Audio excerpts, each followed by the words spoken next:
Powered by the Montana Television Network.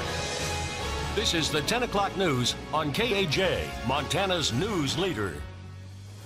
Good evening and thanks for joining us. I'm Don Fisher. Breaking news today from the University of Montana as head football coach Bob Stitt is out of the job. Sports director Derek Berkeley joins us live in the studio with where UM goes from here. Derek? And Don, the University of Montana will have a new head football coach for the fourth time in 9 seasons. Athletic Director Ken Haslam announced he will not renew Bob Stitt's contract. Stitt came to UM after 15 successful seasons at the Colorado School of Mines. He went 21-14 in 3 seasons with the Grizz and 14-10 in the Big Sky Conference. Montana lost to Montana State for the second straight time on Saturday, missing out on the FCS playoffs for a second straight year. And Haslam made it clear his decision was not a knee-jerk reaction to another loss against the rival Bobcats. I hate to tag it to one game. I understand that's a big game. I completely get that. But like I said, the evaluation process had started, really last year, at the tail end of last year, and then all through this year. Haslam said the search for a new coach begins immediately, and I'll have more on who he could be looking for later in sports. All right, thank you, Derek. In local news, Whitefish Energy is stopping its work to restore Puerto Rico's broken electricity grid because the company says it is owed more than $83 million by the island's power authority. Whitefish CEO Andy Tekmansky says repeated requests for agreed payments were not met and there was no choice but to suspend work. A letter sent by Whitefish to the Puerto Rico Electric Power Authority, or PREPA, accuses them of delaying payments. As of yesterday, Whitefish said more than $83 million is outstanding, including more than $26 million that it had said had been audited or approved by PREPA already. The letter said that without payments to Whitefish, more than 500 contractors and subcontractors were also going unpaid. The FBI investigated the Whitefish contract in October, and last week a congressional committee heard the PREPA that they ignored their own legal advice before signing that $300 million no-bid deal. PREPA's leader also resigned last Friday amid the controversy, and Tekmansky says he is hoping to get payment from PREPA so they can work through the last 10 days before their contract is up on December 1st.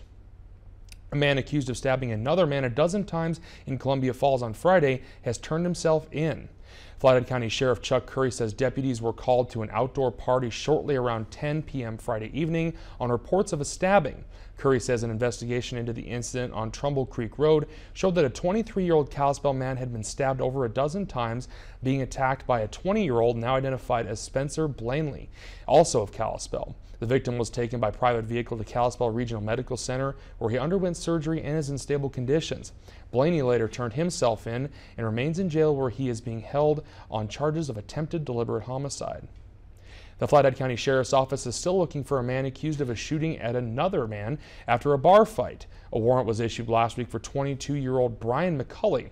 Sheriff Chuck Curry says following an altercation in a Hungry Horse bar on September 8th, McCulley went to the home of one of the people involved in that incident and fired over 20 rounds into his home with a rifle. Curry says people were inside at the time, but nobody was severely injured. Thankfully, in this incident, no one was struck by any of the bullets. There were a lot of them. I think we recovered 28 shell casings. They were fortunate, and again, that's why there's an attempted deliberate homicide charge pending against Mr. McCulley. And McCulley is thought to be in the Canyon or Columbia Falls area, and Curry says he has violent tendencies and should not be approached. Anyone with information is asked to call your local law enforcement immediately or reach out to the Flathead Crime Stoppers by calling 758-TIPS. A man who verbally assaulted and fled police in Columbia Falls after his dog viciously attacked another dog is now facing several charges. Columbia Falls Police Chief Clint Peters says they responded to a vicious dog complaint near the Veterans Home around 4 p.m. on Friday. When officers arrived, they determined one dog attacked another before the dog's owner ran from police. Officers used a taser to subdue the man and the dog, which did try to attack one of the officers. Following the taser cycle, the dog again lunged towards the officer and was shot. It's unfortunate that an event like this happens. Our officers responded and tried to have the person put the dog in the back of a vehicle so it was secure, because we knew that the dog was already agitated. The subject decided not to, became combative with officers verbally, and then ran on foot. And the owner of the dog has been taken into custody. He'll be charged with resisting arrest, obstructing a police officer, and owning a vicious dog. An investigation into this incident is ongoing. And switching to weather, we should continue to see some rain and snow hit throughout a busy travel week. For more on what you can expect, let's toss it over to Russ Thomas with his first forecast. Russ? Yeah, no doubt it is going to be a messy week in terms of precipitation, mainly rain in our valleys. The snow levels will continue to actually rise as temperatures get warmer. What we're seeing is some areas clearing out right now, and part of that does include the Missoula Valley. And what we're seeing kind of replace it is very foggy conditions. So again, not going to really clear out the way we'd hope tonight, and then the next batch of rain is on the way for tomorrow. Look at our temperatures around the state: 34 in Missoula, 41 degrees, a little warmer in Kalispell, as cold as 17 at Cut Bank, and we'll have your complete forecast coming up. Thank you, Russ. When Governor Steve Bullock addressed the Zero Suicide Initiative conference in Helena this fall, he said he often feels like the consoler-in-chief since he's attended so many suicides, many of them involving young Native Americans. Tonight, Jill Valley goes on special assignment to hear what it's going to take to save lives on the state's reservations. Scroll through Josiah Nichols' Facebook page and you'll see a teenager who loves his family, has a great head of hair. He's a basketball player for Two Eagle River School, a talented native singer, and someone who has scores of friends. Many of those friends filled the hallways of the hospital the night Josiah decided to die by suicide. I don't know exactly what happened that day. I just remember getting my phone call. And I was crying and I was shaking. It was his face, so I tried to call him. His phone just rang and rang and rang. A week before his death, he posted this on Facebook. They were words of despair. They were followed by words of love and support from his friends, but it did not change what was about to happen. My baby was laying there in my heart. I could feel it shattered, and all I wanted was my baby. I just wanted him to open his eyes. Josiah was just 16 years old. His death was one of 20 confirmed suicides in the Mission Valley community since last November. There's no statistic pointing to how many were attempted.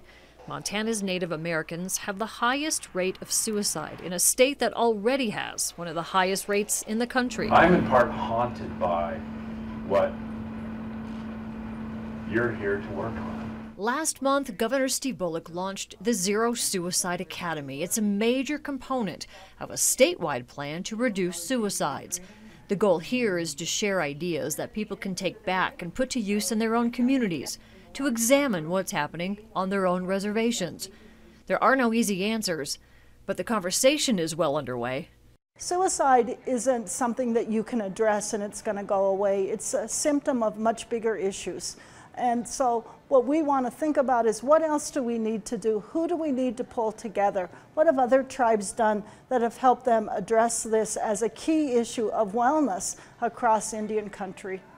Suicide is also a topic that's now talked about openly in schools, because it has to be.